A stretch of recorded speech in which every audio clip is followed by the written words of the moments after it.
बिस्मिल्लाहिर्रहमानिर्रहीम। अच्छा जी बच्चों, तो पहला सवाल है हमारे पास। इस असेंशियल्स ऑफ एमडी कैट के पीडीएफ में एक चैप्टर है जो आज मैंने अभी सिलेक्ट किया है इस सेशन के लिए। बहुत सारे और भी चैप्टर्स हैं। इस चैप्टर का नाम है फिलहाल बायोडाइवर्सिटी। ये आपसे पूछ रहा है कि 1892 में एक रशियन बियोलॉजिस्ट था, जिसका नाम क्या था। और इसने ये कहा था कि वायरस जो है वो ट्रांसमिट हो सकते हैं एक इन्फेक्टेड ऑर्गेनिज्म से हेल्दी ऑर्गेनिज्म में, जो कि सेम काइंड का हो। यानी कि अगर प्लांट है तो प्लांट है, एनिमल है तो एनिमल। तो ऐसा कौन सा साइंटिस्ट लगता है आप लोगों को? अच्छा, आप लोग आंसर देते हुए ABCD ना कहना, आप लोग कहना अल्फा ब्रावो चार्ली डेल्टा। तो बिस्मा, तुम्हें कोई लग रहा है इसका आंसर? डार्विन तो नहीं होगा, वो तो एवोल्यूशन की थ्योरी वाला है। लिमार्क भी नहीं होगा। सही है। ऑप्शन बी, हमना कह रही है ऑप्शन बी एवोनॉस्की। बिस्मा, क्या कह रही हो तुम? क्या लगता है सर तुम? मेरे ऑप्शन बी। ऑप्शन बी बीटा एवोनॉस्की। बिल्कुल सही, गुड। हम ना कोशिश करके कोई माइक का कुछ कर लो, क्योंकि तुम्हारी आवाज नहीं आ रही पीछे से, सिर्फ एक समझो कुछ आवाज आ रही है दूसरे शोर की।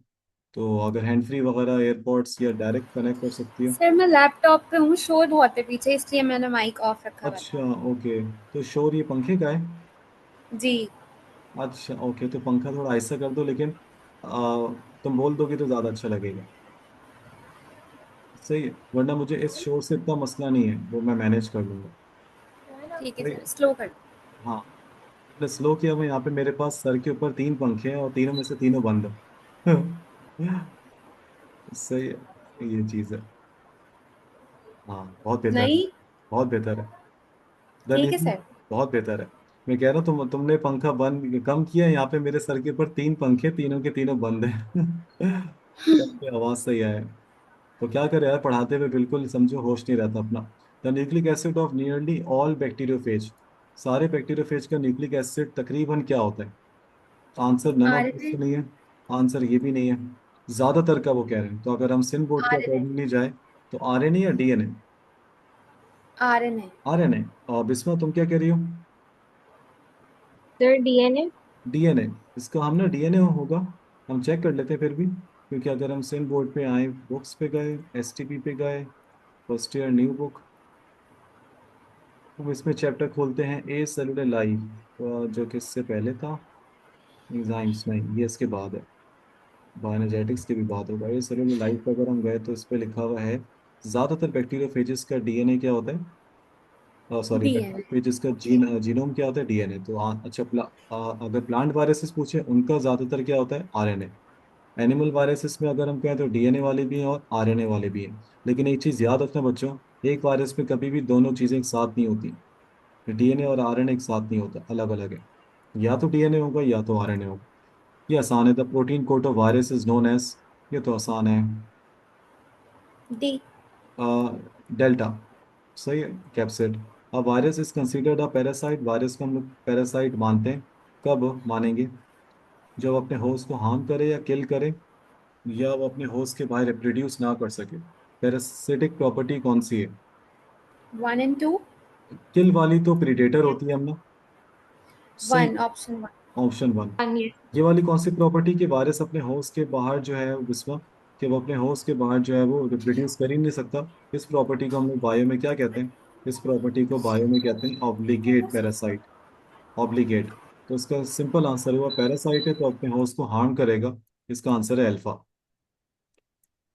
सही। तो ये चीज, अच्छा बिस्मा चली गई। अच्छा बिस्मा है, सॉरी बिस्मा है। इन सर्कल द मिसमैच। बिस्मा, इसमें से मिसमैच बताना है हमने। अब मिसमैच बता देते, तो देखो इंसेफेलाइटिस एक वायरल डिजीज है, एक डिसऑर्डर है। तो आपको मिसमैच बताना है, तो ये तो नहीं है। सही है Bisma. Sir. Number D check करते हैं, डी क्या लिखा हुआ है? अच्छा, डी और ई भी है। इसमें लिखा हुआ है आपके पास कि रेबीज डॉग बाइट से होता है। ये भी सही है, ये मिसमैच तो नहीं हुआ। उससे ऊपर कह रहे हैं कि पैरामाइक्सो वायरस होते हैं माइनस स्ट्रैंड RNA वायरस। अब ये भी रट्टा मारने, माइनस स्ट्रैंड पॉजिटिव स्ट्रैंड, यहाँ पे ये चैप्टर थोड़ा टफ है। तो इसमें तुमने देखा होगा इस चैप्टर में एक मसला ये है जो बच्चों को याद करने में आता है। तुमने शायद जरूर देखा होगा कि सर कौन सा डबल स्ट्रैंडेड है, कौन सा सिंगल स्ट्रैंडेड है, और कौन सा डबल स्ट्रैंडेड RNA है। तो इसकी एग्जांपल्स हैं काफ़ी ना। अब मैंने आपसे बोल दिया हर्पीस वायरस कौन सा है, तो याद करने में थोड़ा मुश्किल होगा कि यार ये डबल स्ट्रैंडेड DNA वाला था या ये सिंगल स्ट्रैंडेड वाला था। तो ये चीज आपको लिख के ही याद होगी, रट्टा मार मार के। सही है। ये चीज है। तो दूसरा आपके पास के माइनस स्टैंड, ये सही है, तो मतलब सॉरी, इस ये सही है तो उसको भी काट दो, हमें तो सही नहीं देखना, हमें तो मिसमैच देखना है। सही बिस्मा। अब आपके पास बचा ऑप्शन ए या बी। अब इसमें से तुक्का मार सकती हो। कोल्ड्स कॉज करता है राइनो वायरस, ये मिसमैच है, या येलो फीवर कॉज करता है बैक्टीरिया, ये मिसमैच है। सर मेरे ख्याल से ऑप्शन अल्फा।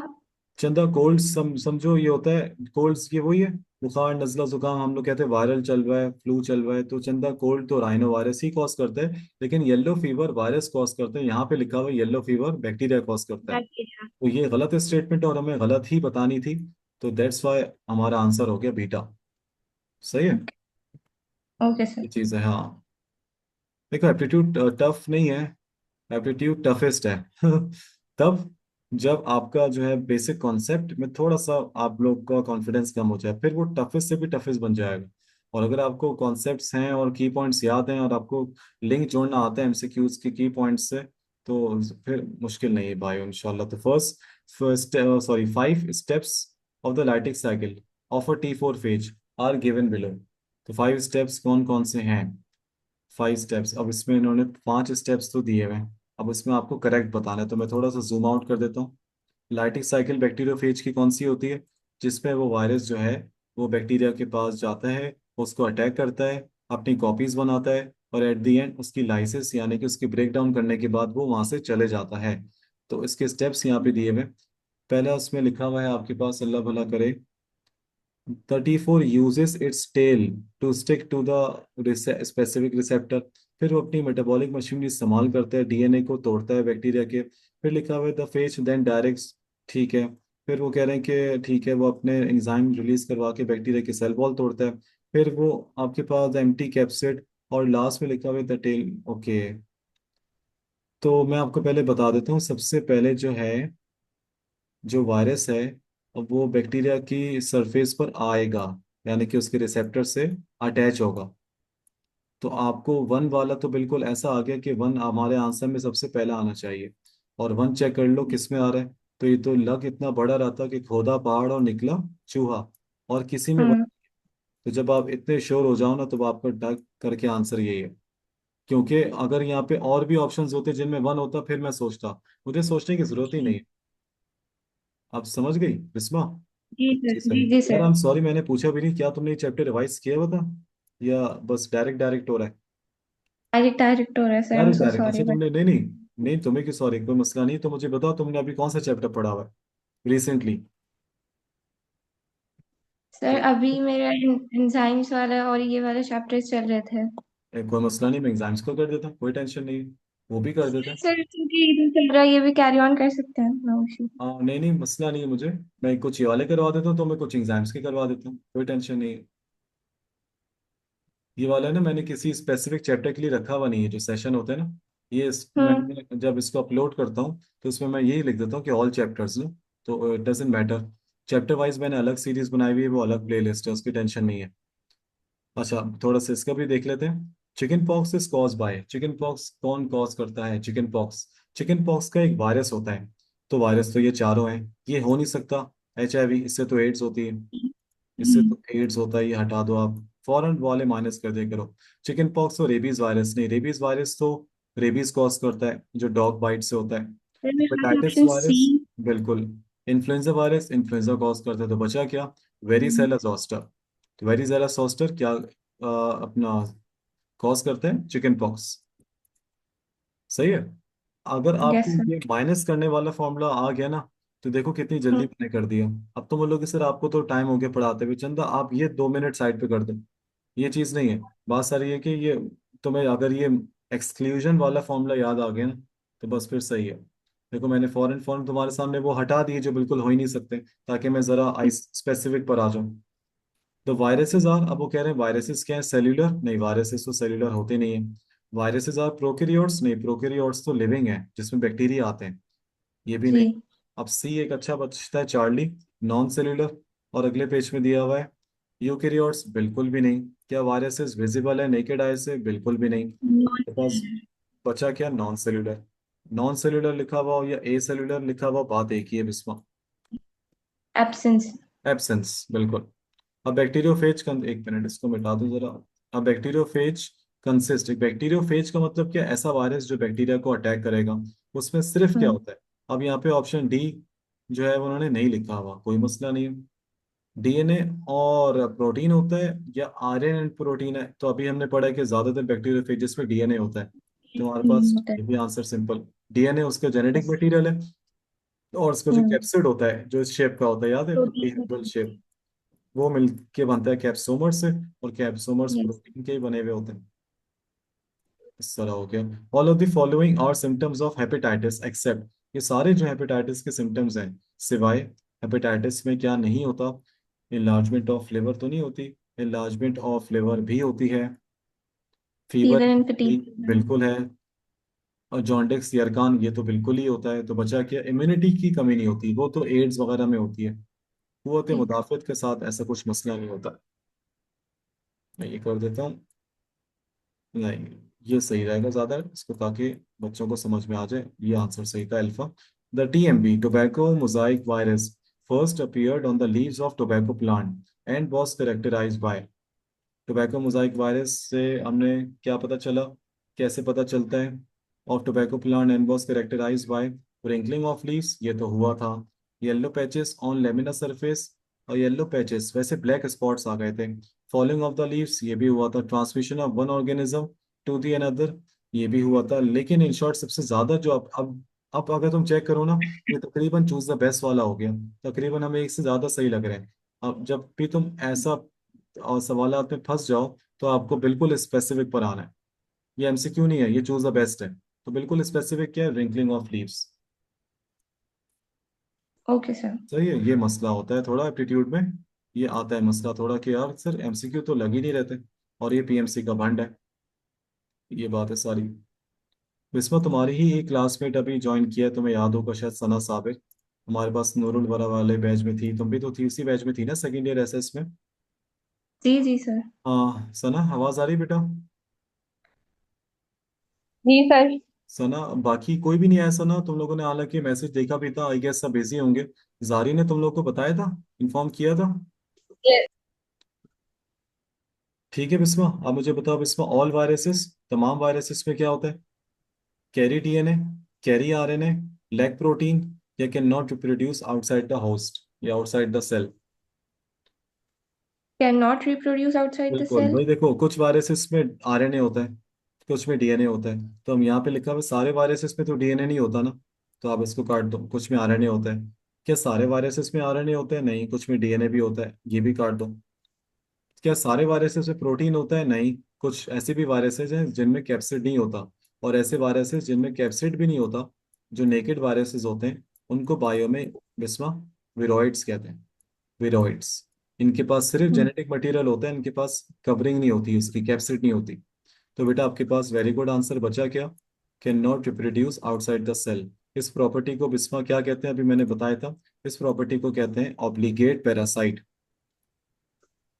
Obligate sir. मतलब कि अपने होस्ट पे इंटायरली डिपेंड करना, किस चीज के लिए। अब वो वायरस अगर है तो वायरस डिपेंड करता है अपने होस्ट के लिए इन टर्म्स ऑफ रिप्रोडक्शन, कि वो सिर्फ होस्ट को कब चाहिए होता है उसको होस्ट, जब उसको रिप्रोड्यूस यानी कि रेप्लिकेट करना हो। तो अगला सवाल है बेटा, which of the following is not the viral disease. Sana ये बताओ कि बेटा इसमें से कौन सी ऐसी है जो वायरल डिजीज नहीं है। ई। ई, चंदा, रेबीज ना ना, रेबीज तो वायरस होता है। हाँ हाँ। एड्स भी नहीं। ई। बिस्वा तुम कौन सा कह रही हो। इन्फ्लुएंजा भी वायरस है। इन्फ्लुएंजा भी वायरस है। चिकन बॉक्स का वायरस अभी मैंने बिस्वा बताया था, वेरिसेला जोस्टर। तो बचा आपके पास क्या, मलेरिया। मलेरिया का पॉजिटिव एजेंट कौन है, तो मलेरिया का पॉजिटिव एजेंट होता है एक प्रोटोजोन। प्रोटोजोन का मतलब क्या होता है, एनिमल लाइक प्रोटोक्टिस्ट। हमारे पास दुनिया में कितने किंगडम्स है बच्चों, 5 किंगडम्स हैं। Kingdom Plantae, kingdom animalia, kingdom fungi, kingdom prokaryotes and kingdom Protoctista. Kingdom Protoctista में ऐसे ऑर्गेनिजम्स हैं जो एक सेल है यानी कि यूनिसेल्युलर है, और जिनमें सेल बड़ा अच्छा है, अच्छे सेल का नाम होता है यूकेरियोटिक सेल। सही है, लेकिन इनमें सारे ऐसे हैं जो प्लांट जैसे भी हैं, जो एनिमल जैसे भी हैं, और जो फंगस जैसे भी हैं। यानी कि ये 100% ना प्लांट्स हैं, ना एनिमल्स हैं, ना फंगस है। तो ऐसे इसमें ऐसे स्पीशीज जो एनिमल जैसे होते हैं, तो ऐसे स्पीशीज को हम लोग बायो में कहते हैं एनिमल लाइक प्रोटोक्टिस्ट को प्रोटोजोन्स। क्या कहते हैं हम लोग उसको? प्रोटोजोन्स। प्रोटोजोन।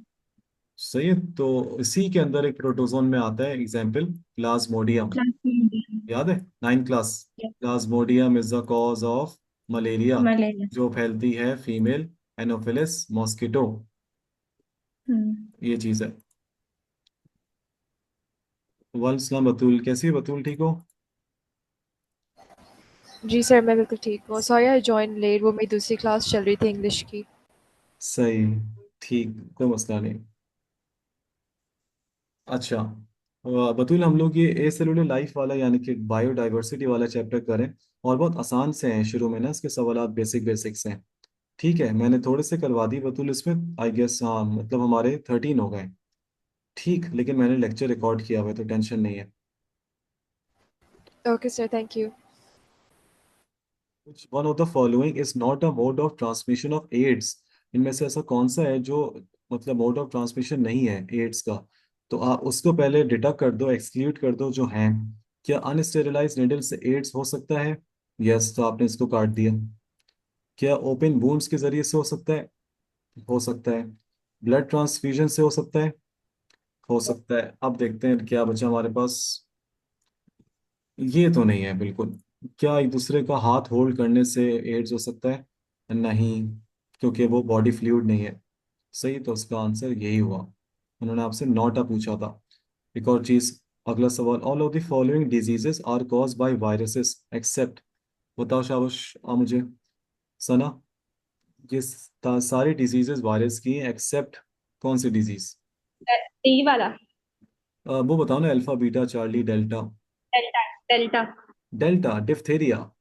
अच्छा चलो, मुझे ये बताओ बतूल, व्हाट इज, ये मुझे बतूल अगर आता है तो बतूल मुझे जरूर बताओ, व्हाट इज इंसेफेलाइटिस? कुछ आइडिया है बतूल? इंसेफेलाइटिस? नहीं, कोई मसला नहीं। अब सर इन्फ्लेशन होता हाँ, है गुड, इन्फ्लेमेशन किसी होता है। ऑर्गन का। वेरी गुड चंदा, वो ऑर्गन ब्रेन होता है। सही है। जी। ब्रेन की इन्फ्लेमेशन को इंसेफेलाइटिस कहते हैं। बायो में किसी भी वर्ड के एंड में आइटिस आ रहा हो, उसका मतलब है बात हो रही है इन्फ्लेमेशन की। तो ये इन्फ्लेमेशन ऑफ ब्रेन है, ब्रेन की इन्फ्लेमेशन। अच्छा, येलो फीवर वायरल डिजीज है, कॉमन कोल्ड वायरल डिजीज है, पोलियोमाइलिटिस पोलियो वायरस से होता है। डिप्थीरिया एक कौन सी डिजीज है? डिप्थीरिया एक बैक्टीरियल डिजीज है, और उसमें रेस्पिरेटरी ट्रैक्ट आपका मुतासर होता है, डिप्थीरिया। चलो आप मुझे ये बताओ बिस्मा, अगर तुम्हें आइडिया है थोड़ा सा तो मुझे ज़रूर बताओ कि एक ऐसी साइकिल हमें बताइए कि जिसमें एंड होती है, कल्मिनेट होती है in the death of host cell, कि जिसमें at the end of the cycle host cell की डेथ हो जाती है। अब क्रैब लाइटिंग साइकिल पता नहीं, सिस्टम। हटा दो, अल्लाह माफ करे, ऑप्शंस देखो आप जरा यार। सही है। ये तो कहाँ से बी। आ गया? लाइटिक या लाइसोजेनिक? लाइटिक। लाइटिक, बिल्कुल लाइटिक साइकिल में डेथ ऑफ होस्ट सेल हो जाती है एंड में, और लाइसोजेनिक में होस्ट सेल की डेथ नहीं होती। तो लाइटिक वर्ड निकला है लाइसिस से, लाइसिस का मतलब होता है ब्रेक डाउन। सही है, डन है। सही। यस। अब थोड़ा सा रुको, सब्र करो। हम्म, सना, अभी तुमने रिसेंटली कौन सा चैप्टर पढ़ा है? सर मैंने तो ट्रांसपोर्ट। सना, मैंने किप्स से सर्कुलेशन करवाया था। नहीं सर। सना, मैंने करवाया था। करवाया था। हाँ हाँ, करवाया था। यहाँ से सही है, चलो कोई मसला नहीं, मैं यहाँ से देख लेता हूँ। करवाया था। बिल्कुल, मैं यहाँ से देख लेता हूँ, और मैं एक ये वाले पीडीएफ से देख लेता हूँ। मैं पहले ये वाली पीडीएफ से देख लेता हूँ। एक minute. Circulation, circulation, life processes, gases exchange,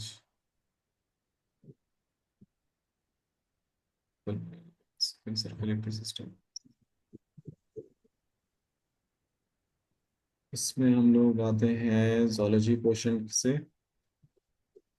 चलो, आप मुझे ये बताओ बच्चों, ये वाला बिस्मा, देख रही हो, आवाज आ रही है ना? सही है। Yes sir. The following are all parts of the heart that control the that control the heart action. ठीक है, परकंजी टिश्यू या परकाइंज टिश्यू या परकंजी फाइबर भी कहते हैं इसको। साइनोएट्रियल नोड, एवी नोड, आप स्पेलिंग गलत दी हुई है। ए लेवल्स में इसको हम लोग बतूल परकाइन टिश्यू कहते हैं। ए लेवल्स की बुक मैरी जोन्स में Yes. एडिशन में सीधे आपके पेज में इसका नाम था परकाइन टिश्यू। तो सही है, एक ही बात है। खैर, which row for atrial contraction and ventricular contraction is correct. अब आप बताओ मुझे कौन सी रो इसमें ठीक है, एट्रियल कॉन्ट्रैक्शन और वेंट्रिकुलर कॉन्ट्रैक्शन। जी, ये देखो, ये देखते कौन बताता है। देखो, आप सुकून से, मसला नहीं है। एवीएन मतलब एवी नोट, एसएन मतलब साइनोएट्रियल नोट। डेल्टा। डेल्टा, सना कैसे जस्टिफाई कर सकती हो? सर ऐसे नोट से ही तो स्टार्ट होगी। ऐसे नोट या navy note produce wave of excitation. तो क्या इनकी एक्साइटेशन की वेव्स प्रोड्यूस करने से एट्रियल सॉरी एट्रियम्स में कॉन्ट्रैक्शन हो जाएगी? यस। कॉन्ट्रैक्शन को हम लोग सिस्टोल बोलते हैं या डायस्टोल बोलते हैं? सिस्टोल। सिस्टोल। डीपोलराइजेशन बोलते हैं या रीपोलराइजेशन? डीपोलराइजेशन। Very good. और अब जरा रो का दूसरा हिस्सा भी देख लो। अगर तुम कह रही हो कि डी है, तो डी में दूसरा भी देख लो। पार्ट क्या है इसका, क्या लिखा हुआ है? वेंट्रिकुलर क्या परकाइन tissue carries wave of excitation, ये सही है क्या? जो परकंजी सही है। फाइबर होते हैं। अच्छा, एक मिनट, पक्का? बतूल क्या लग रहा है आपको? और बिस्मा आपको क्या लग रहा है? हम्म, हाँ जी बतूल। Sir, I think D, I guess. Delta लग रहा है। अच्छा बिस्मा, तो यहाँ पे क्या लिखा हुआ है? अगर हम रो सी देखिए, यानी कि चार्ली, इसमें लिखा हुआ है AV node produces wave of excitation. अगर एवी नोड करता है प्रोड्यूस, तो फिर ऐसे नोड क्या करने आए? तो हमारे पास चार्ली तो हो नहीं सकता। Sir, I think B होगा. डी, ऐसे B. Produces wave of excitation. Ventricular contraction में लिखा हुआ है परकाइन tissue carries wave of excitation. चंदा, एट्रियम से वेंट्रिकल में इन्होंने एवी नोड का जिक्र किया? अगर ऑप्शन बी को मैं मानूं, क्या यहाँ पे एवी नोड का जिक्र है? नो। नहीं। तो No. मसला ये कि एवी नोड के बगैर वेंट्रिकल कॉन्ट्रैक्शन हो नहीं सकती ना। तो मैं बी को भी, मुझे करना पड़ेगा कैंसिल आउट। अब अल्फा या डेल्टा? अल्फा आई गेस अब सर। आपके लिए, नहीं बिस्मा, याद करो बिस्मा। राइट एट्रियम याद है, first year. Right ventricle Bisma, left atrium, left ventricle, right. सही बिस्मा। एवी ऐसे नोड प्रोड्यूस, ऐसे नोड बेटा यहाँ पे होता है, राइट एट्रियम के अपर कॉर्नर में, तो अपर पार्ट में सॉरी, और एवी नोड उसके थोड़ा नीचे होता है। तो अगर हम ए मान लें, तो ए में लिखा हुआ है कि वेंट्रिकुलर कॉन्ट्रैक्शन हो रही है ऐसे नोड की वजह से। No no no no no, ऐसे नोड तो सबसे पहले है, इसमें तो एट्रियम्स कॉन्ट्रैक्ट करते हैं, तो ये हो नहीं सकता। सही है, इनको ऐसे नोड और एवी नोड को किधर ही लेना चाहिए था, एट्रियल कॉन्ट्रैक्शन। और वो ऑप्शन कौन सा लग रहा है हमें? बिल्कुल डी, कि ऐसे नोड और एवी नोड से एक्साइटेशन यानी कि इलेक्ट्रिकल इम्पल्सेस निकल रही है, और फिर वो जा रही वेंट्रिकल्स तक, जहाँ पे उनको कौन कैरी कर रहा है? Purkinje Purkinje. फाइबर्स या परकाइन टिश्यू। बहुत सारे नाम, आप वो प्रोनाउंसिएशन जो है, अब उसमें कुछ कह नहीं सकते। अब आपको मैं एक चीज़ और भी दिखा देता हूँ, एक मिनट।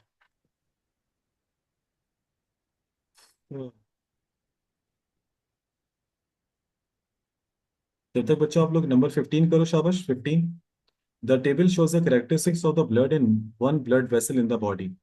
आप मुझे बताओ कौन सी ऐसी ब्लड वेसल है जिसमें ऑक्सीजन की कंसंट्रेशन हाई है, कार्बन डाइऑक्साइड की लो है, और उसका प्रेशर हाई है? इनमें से कौन सा? अल्फा। अल्फा। एओटा। एओटा, ठीक है। पल्मोनरी आर्टरी एक आर्टरी तो है, प्रेशर भी ज्यादा है, लेकिन इसमें CO2 ज्यादा है, क्योंकि ये पल्मोनरी आर्टरी है, हार्ट से लंग्स जा रही है डीऑक्सीजनेटेड ब्लड लेके, याद है? यस। ये तो हो नहीं सकता। पल्मोनरी वेन अच्छी है, लेकिन इसमें ऑक्सीजनेटेड। ऑक्सीजन की कंसंट्रेशन हाई नहीं होती, है ना? इसमें इसमें ऑक्सीजन की कंसंट्रेशन पल्मोनरी वेन में हाई या लो है? सर हाई है, ये तो सही हो गया, लेकिन यहाँ पे ये भी तो लिखा है प्रेशर प्रेशर है। हाई। और वेन का प्रेशर तो उनके ब्रॉड ल्यूमेन की वजह से क्या होता है? वेन का ल्यूमेन ब्रॉड होता है, उनका प्रेशर कम होता है। आर्टरीज का तो ल्यूमेन नैरो होता है, तो वॉल्यूम कम तो प्रेशर ज्यादा। तो वेन नहीं हो हम्म। सकता। वेना क्या है? वो तो बिल्कुल भी नहीं है। वेना क्या है? वो तो वेन्स है। deoxygenated blood बिल्कुल लाता है. तो ये वेरी गुड, तो ये आपके पास बचा ले दे के एओटा, ये चीज है। एक मिनट, एक चीज तुम लोग को दिखाऊंगी इसमें, कार्डियोवैस्कुलर, और आपके पास ब्लड फ्लो थ्रू हार्ट, नहीं blood flow through heart, electrical conducting system of heart. सही है। तो ये चीज,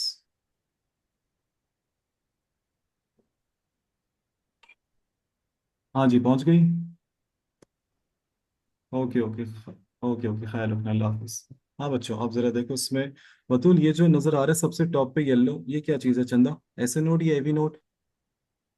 ऐसे नोड। बिल्कुल, बिस्मा ने जवाब ऐसे दिया। नोड एंड बिल्कुल, नीचे एवी नोड होता है। नीचे एवी नोड है, बिल्कुल तो सही। तो ये वही है पूरी बात, ऐसे नोड से इलेक्ट्रिकल सिग्नल्स निकले, एवी नोड में गए। इस डायग्राम में एक कमी है, वो कमी क्या है कि ऐसे नोड और एवी नोड के दरमियान भी एक नोड होता है, उसको कहते हैं इंटर नोडल पाथवे। सब बच्चे मुझसे ये पूछते हैं कि सर डायग्राम में सबको ही इलेक्ट्रिकल करंट मिल रहा है, कैसे मिल रहा है? ऐसे नोड को मिल रहा है इलेक्ट्रिकल करंट, मिल रहा है, और सॉरी राइट एट्रियम को मिल रहा है, मिल रहा है, और या बीच में जा रहे हैं तो क्या इन दोनों को भी मिल रहा है, वेंट्रिकल्स को मिल रहा है। एक ऐसा चैम्बर है जो बेचारा उदास है, तो इसको कब करंट पहुंचेगा? अगर आप ये कहोगे कि परकाइन टिश्यू या परकंजी फाइबर लेके जाते हैं तो ये भी सही है, लेकिन ऐसे नोड और एवी नोड के दरमियान में एक और रास्ता जाता है, उस रास्ते को कहते हैं इंटर नोडल पाथवे।